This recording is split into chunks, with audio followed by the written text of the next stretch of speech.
Now, let's talk about something even more interesting. Let's talk about Richardson. Yeah, I know.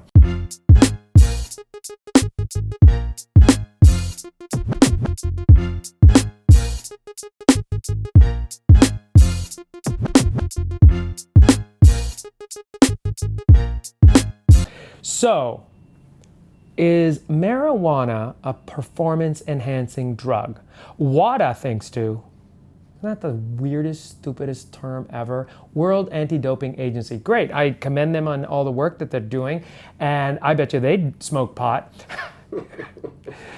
That would be fun. Wouldn't that be great? Someone on the committee gets, an image. Go ahead. I challenge somebody out there to send a picture of someone on the WADA committee doing drugs. That would be great. Wouldn't that be amazing? It'd be hilarious. WADA, WADA, WADA. Who comes up with these names? High people. Oh, High people. People that are not high. That's who comes up with these names. Or actually, it was probably a marketing agency that came up with the name while they were high and said, hey, WADA is really good. So anyway, performance enhancing. Okay, so let's briefly do a segue into a pretty large growing development in the athlete world. We know, okay, there's always, doping. We know about blood doping. We know about drug doping. Aside from blood doping, there's drug doping, and then there's mechanical doping. WADA, WADA, WADA. So anyway, WADA, WADA, WADA. We're talking about the doping. So can cannabis be performance enhancing? We absolutely don't know. And in fact, there are so many different cannabinoid receptors. So if the human body, couldn't handle cannabinoid or wasn't meant to take cannabinoid in some manner, why do we have receptors for it? Well, we have receptors for many things, and there's a biological evolution over time, and it's a natural healing component, and there's a lot of investigations by various pharmaceutical companies, and now all of a sudden, when pharmaceutical companies that are controlled by certain boards of certain ethno-demographics, all of a sudden, pot becomes acceptable. Isn't that interesting? Kind of makes you go, So anyway, however, could cannabinoid be performance enhancing? Well, we know that cannabis, and one component of cannabis, CBD in particular, can actually help with musculoskeletal pain. So let's just talk about that in general. So if there's something related to musculoskeletal effects and it allows you to have less pain or function better, could that be performance enhancing? Yeah, maybe. Why not? Could there be other aspects of it? I've heard plenty of blogs out there by various people talking about the various benefits. And then there's clinical trials. We also know of all the psychedelic pharma out there. Yes, psychedelic pharma. Psilocybin. Yeah, Do you see those fancy mushrooms up there? Yes, psilocybin. Yes, LSD. Now the pharmaceutical companies are getting into it because they're studying it with clinical trials. Could it be helpful for mental disorders, PTSD, chronic depression, chronic fatigue, all sorts of things?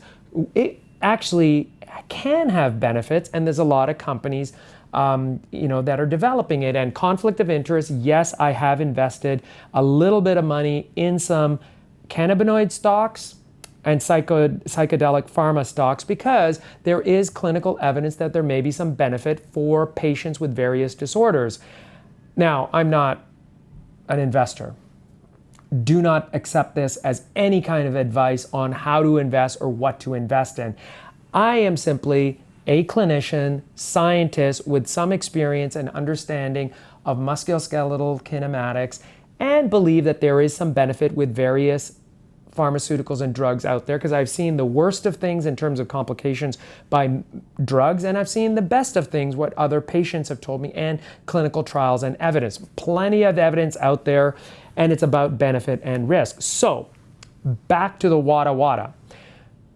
Performance enhancing drugs. Anything can be performance enhancing. I could argue that a banana could be performance enhancing. I could argue that an apple could be performance enhancing. I could argue that caffeine is performance enhancing. So where's the line?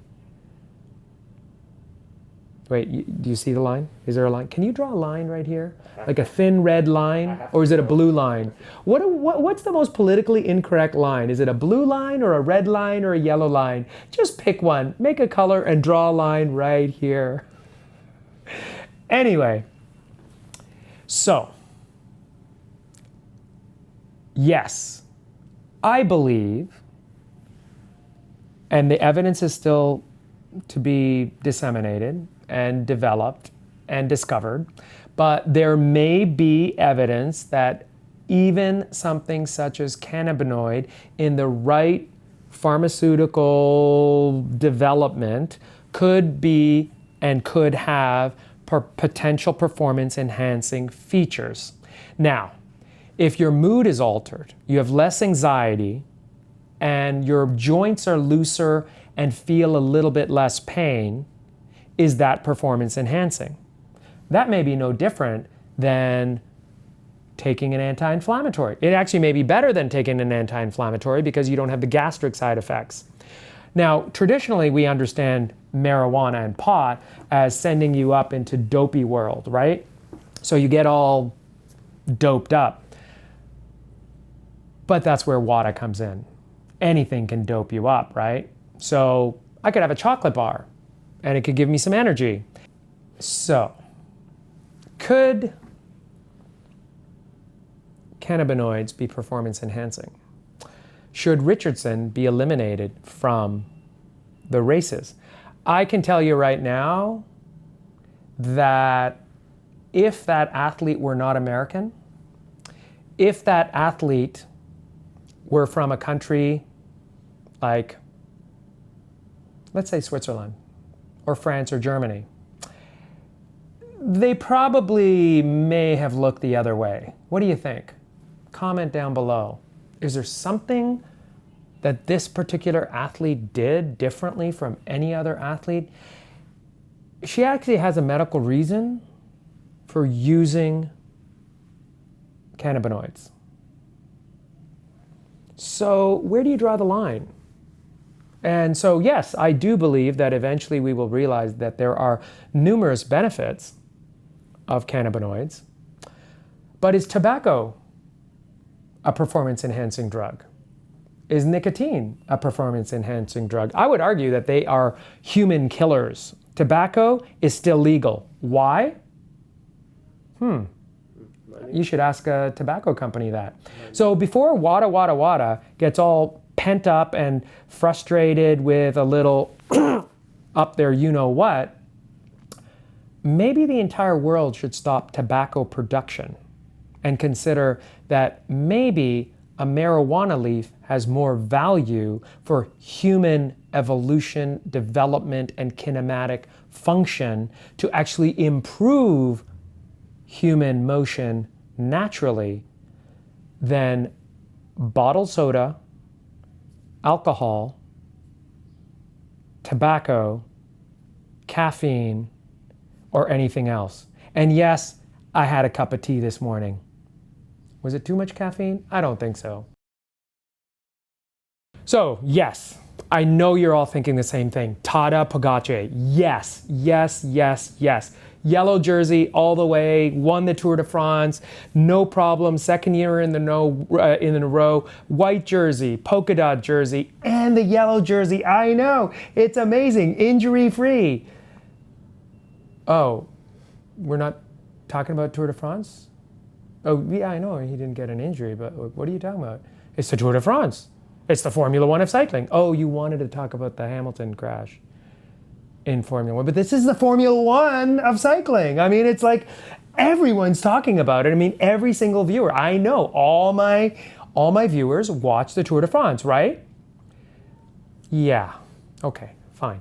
But pretty amazing. Like, think about it. Like, finally, like, think about it. Hello. We actually got a couple of American cyclists making some headway. I mean, we got the Durango Kid winning a stage, Seth Coop.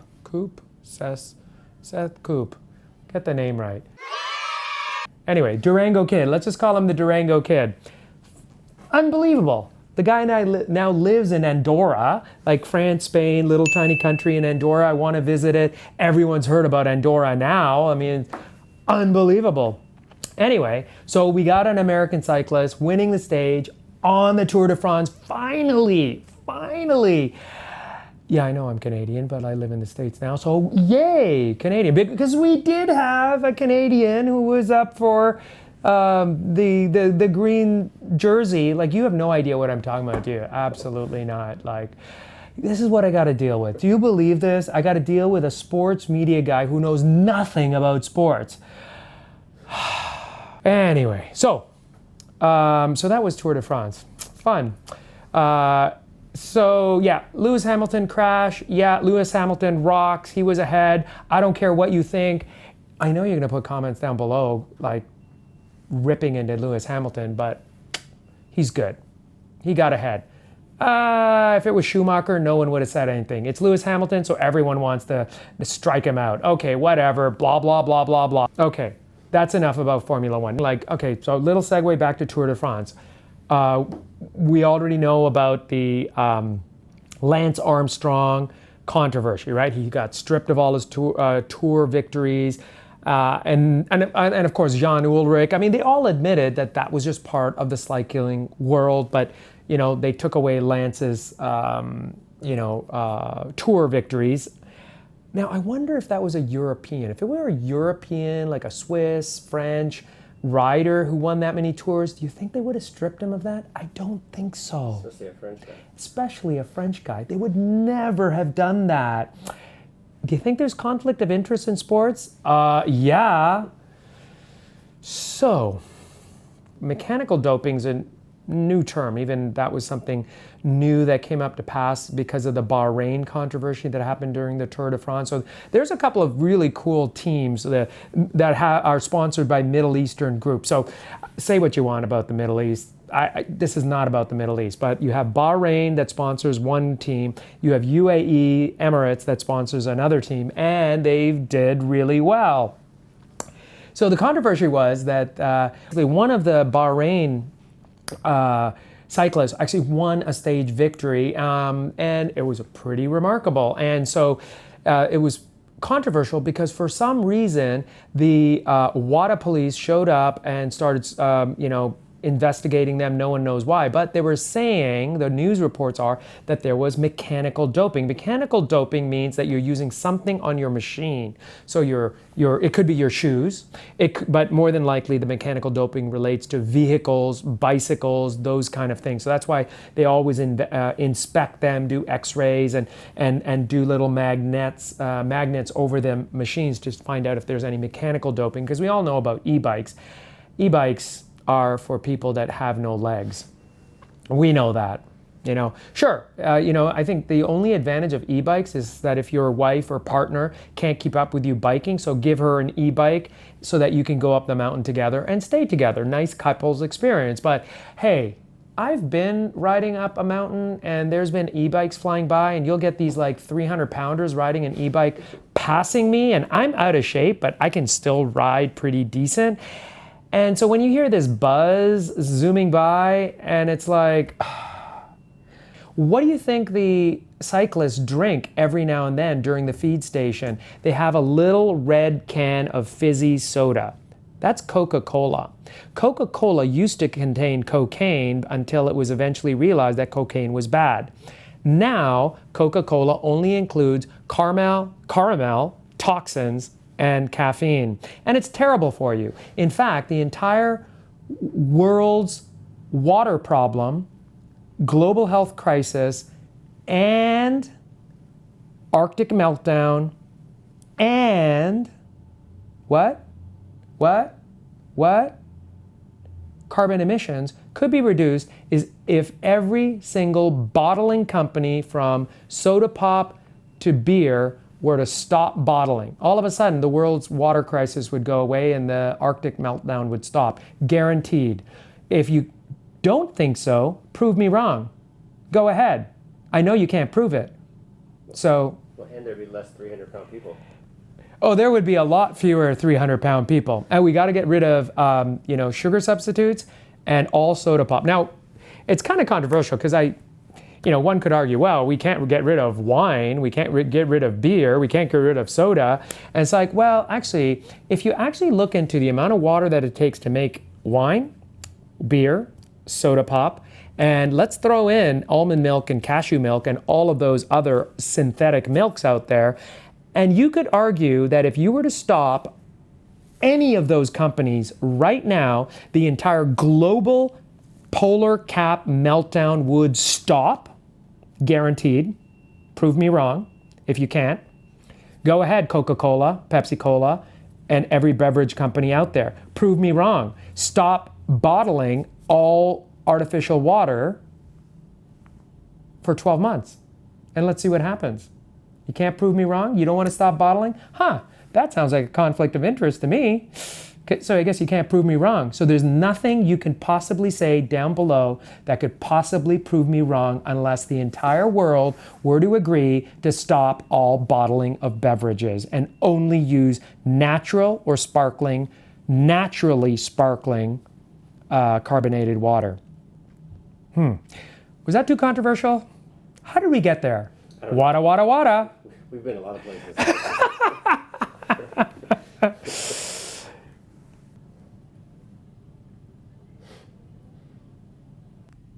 So in the end, Tour de France rocks. Formula One was interesting. Cannabinoids could be performance enhancing. And we can solve the entire world water carbon emissions crisis with stopping all corporations from making profits. Wow, that's it. That's all we have to do. Wada, wada, wada.